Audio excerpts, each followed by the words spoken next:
Превентивни мерки за заштита од пожари ќе се превземаат во Кочани. Шумското предпријатие заедно со општината, Центарот за управување со кризи и другите поврзани субјекти се состанаа да се договорат и координираат што е потребно да се направи за да се избегнат минатогодишните шумски пожари во Кочанската околина. Градоначалникот Радко Димитровски вели дека тоа е редовен состанок кој се одржува пред почетокот на летото, кога поради високите температури постои неголема веројатност да се случат пожари.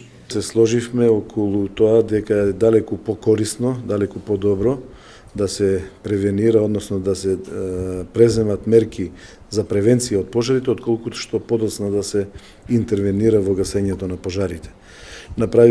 Донесовме некои заклучоци, кои заклучоци се во таа смисла, дека треба да се подсетат сите оние потенцијални причинители на пожаропредизвикувачи, да ги наречеме, да бидат опоменати, дека сите институции ќе ги преземат своите овластувања максимално во смисла на да не се појават пожарите.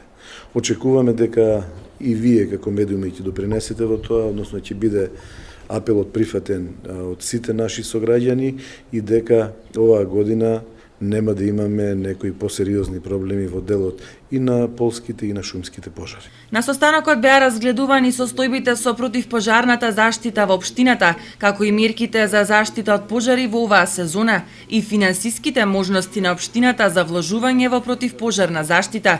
Исто така се изготви и правилник за противпожарна заштита за објектите на територијата од општината.